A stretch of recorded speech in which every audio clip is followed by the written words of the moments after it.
No one could go near the cub, not the medic drones, not the tall Andari with soft voices and flower-smelling skin, not even the Draxian beast trainers who once raised shadow panthers with bare hands. The moment anyone got near, the cub would growl, deep and low. His yellow eyes would shine like fire through the dark. His mouth, full of needle-like fangs, would snap forward fast. 3 alien workers had already lost fingers. One was nearly blinded. Captain Juan stood beside the reinforced glass and watched the cub pace. It had been 5 days since they found him alone in the wreckage of a Yao warship on Era 7. A jungle moon covered in black vines and whispering trees. His mother had died in the crash. The cub should have died too, but he didn't. He lived. And he fought. "Make the walls thicker," Captain Juan ordered. "Reinforce the door." "That thing is dangerous." "It's a child," whispered Dr. Lin, the station's senior biologist. "He's a weapon," Juan said coldly, "and a wild one." But the predator cub was Yao-blooded, descended from one of the fiercest warrior species in the galaxy. Were fast, quiet, deadly. The adults wore bone armor and hunted in silence. But the cub was small, still the size of a large dog. His dreadlocks were short, but his claws had already grown long and black. His face, sharp and flat, carried the signs of many fights. They put him in Biocontainment Chamber 9, behind a 3-layer shield with shock fields. Every day, someone tried to feed him through a drop slot. Every day, the food was ignored or smashed. No one could reach him until Nari came. Nari was 14 years old, small, thin, and quiet.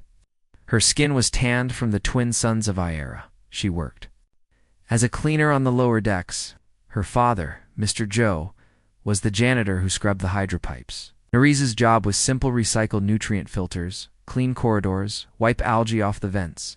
She was not important. Most people didn't know her name, but Nari had a habit of wandering. She was always curious, always looking into places she wasn't supposed to go. And one night, after she finished cleaning the med bay, she saw the door to Chamber 9 left slightly open. She stepped in. The room was dark, except for the glowing blue lines on the shielded glass. Inside, the cub was curled in the corner, eyes half open. Nari walked closer. The air was thick with silence. One wrong move could mean death, but she didn't flinch. She didn't speak either. She just stood there watching him. The cub lifted his head. His golden eyes locked onto hers. He didn't growl. He didn't move. "Ren, get out of there," shouted Dr. Len, who suddenly saw her through the viewing glass. "That thing is dangerous." Nari didn't move. "He's just scared," she said quietly. "Scared." Lin laughed, shocked. He gutted a repair drone through alloy plating.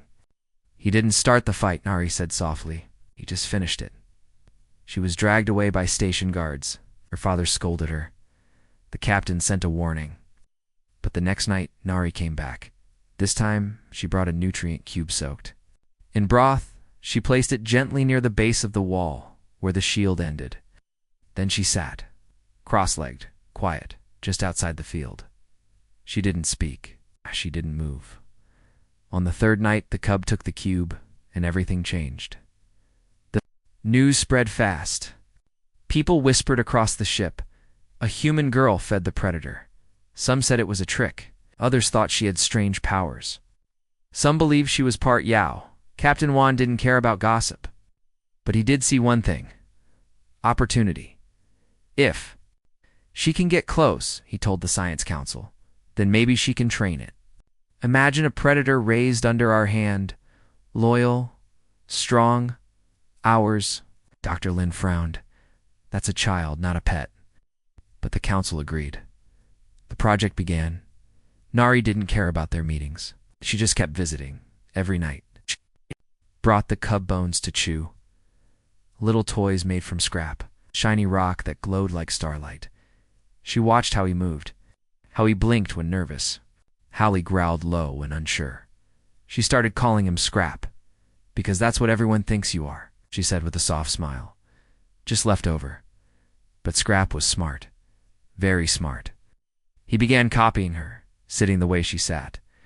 watching how she stayed still when he was tense. He started making soft clicks when she brought food like a thank you. He never growled at her. Then one day he touched the shield. It sparked. He yelped in pain and backed away. Nari frowned. Then slowly she did something no one expected. She stepped inside. The alarms screamed. Guards shouted. Lights flashed red. Captain Juan ran toward the viewing deck in full panic. She's in there. Lock it down. But inside the cage, Nari simply raised her hands. Open, gentle. Scrap approached slowly. His body was bigger now, muscle under skin, claws sharp and shining. His mandibles clicked once, then he stopped and placed his hand on hers. The room fell. Silent. Even the alarms seemed far away. Scrap sat beside her. From that day forward, everything changed. Scrap began to trust, not the others but her. Nari taught him how to use puzzle toys, how to stay calm when medics entered, how to let them scan him, touch his skin, clean his wounds. Still hated the others. But when Nari asked, he listened. He's not following orders, Dr. Lin said once. He's understanding. Captain Juan watched carefully, and we make her part of the plan. If she can tame it, she can lead it. Ow! But Nari didn't care about their plans. Scrap became her friend. He followed her when she walked, played rough but careful, rested beside her when she sat in the quiet zones. When Nari hurt her hand one day, Scrap brought her pieces of fur to comfort her. Once he placed a silver fang from his own mouth into her palm. My first lost tooth. She whispered, amazed. Then came the hunters. 1 month later, a Yao ship arrived in orbit. No warning, no words. Just 3 warriors in bone armor who walked into the research deck like ghosts. Silent, deadly. They said only one thing. The cub is ours. Return him or face blood dead. The council panicked. Some wanted to give Scrap back right away. Others argued he was now property of the research station. But Ren stood up in the council hall and shouted, he is not a thing you return like luggage. Captain Juan narrowed his eyes. He's not your child, Nari. Nari stood tall, trembling with anger. Scrap stood behind her, claws twitching. His people had come but not for family. They had come for the hunt, and they wanted blood. That night, the lights went dark. Power cut. Alarms dead. In the silence, screams rose from below. The Yao hunters had returned. They were not here to ask again. They were here to take what they claimed. But Scrap was already hidden deep in the old maintenance shafts near the water tanks. Nari sat nearby, gripping a metal wrench in her shaking hands. She heard the shift in the air. She smelled the strange, cold scent. They were near one, uncloaked 5 feet from her. Give us the child. Da, the Yao growled. Nari didn't back down. He is not yours. The hunter stepped forward fast as lightning. But Scrap moved faster, and the next moment would change everything. Everyone on the station thought they were safe. After all, Predator Cub had been locked inside steel walls and force shields. It had become quieter since the human girl started visiting. It had stopped biting. It had even let doctors scan. It only when she asked. The council called it a miracle. Captain Juan called it progress. But they were wrong about one thing. The danger hadn't passed. It had just changed because now the real danger was coming. 3 cloaked warriors from the Yao hunting clans arrived without warning. They stepped off their ship in silence, covered in armor made from bones of beasts. Their eyes glowed like stormlight. They didn't yell or shout. They didn't need to. They came with one message. The cub is ours, the tallest one said. Return him, or blood will be paid. The station froze. Everyone knew the Yao clans didn't bluff. They didn't send warnings twice. When they wanted something, they came for it. Nothing stood in their way, not even a science treaty or a research station. The Science Council met at once. Some members were afraid. Some wanted to return the cub right away. Others argued that the cub was no longer part of the Yao clan. He's bonded to a human, they said. It's changed. But Captain Juan said nothing. He was watching Nari. The girl stood quietly in the back of the meeting room. Her face was pale, but her eyes burned with fire. When they gave her a chance to speak, she did not waste it. "He is not a tool," she said. "He is not a weapon or a lab animal. He is not something you return like lost cargo." She pointed at the hunter's message on the screen. "He's not yours anymore." One of the council members said sharply, "He's not yours either." "Captain," Juan added in a cold voice, "if we defy them, they will bring more. They will kill everyone." But Nari didn't back down. Behind her, Scrap stood still. His body had grown thick with muscle. His eyes watched the council with a steady gaze. He wasn't a cub anymore. He was becoming a hunter. But he didn't growl. He didn't snarl. He stood with her. Later that night, when the station lights flickered, no one thought much of it. Power went out sometimes.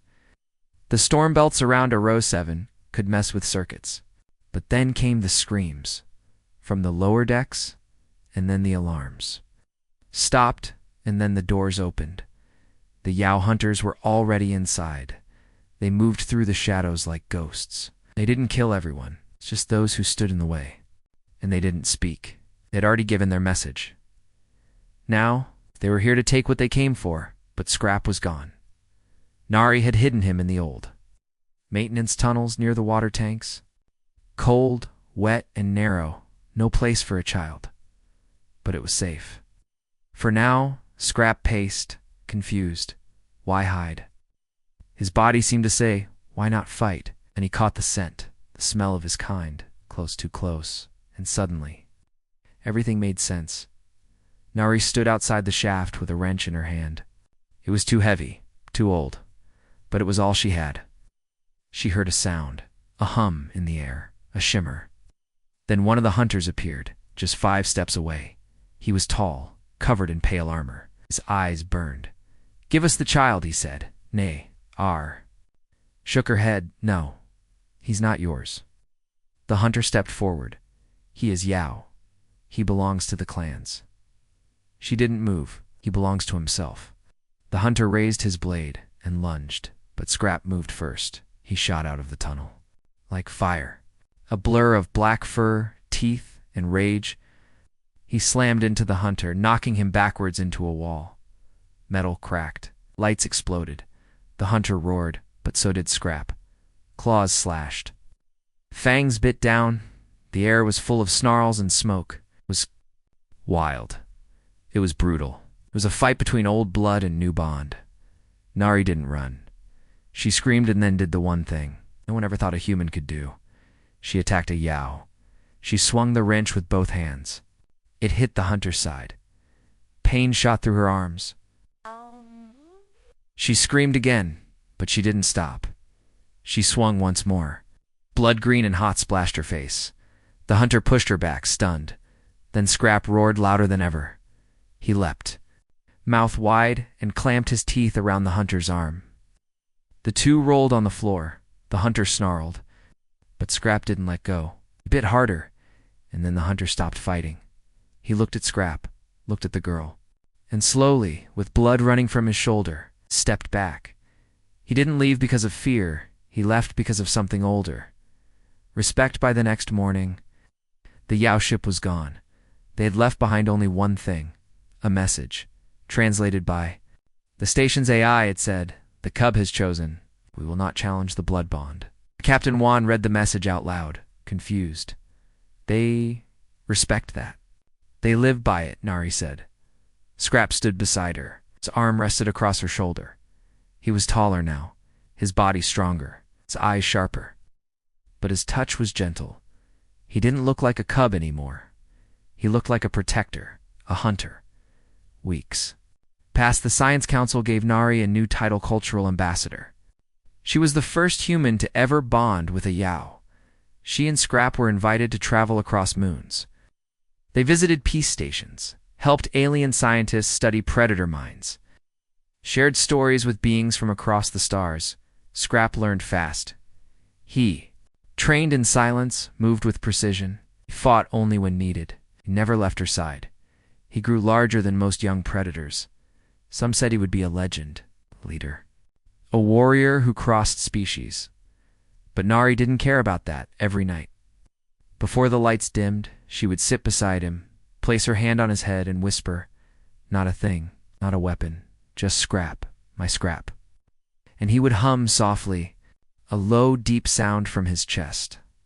Then he would press his brow to hers. 2 lives. 1 bond? It all began because one girl did what no alien dared. She didn't fight him, she didn't fear him, she loved him, and no one ever touched the predator cub. Again, because no one could come close like she did.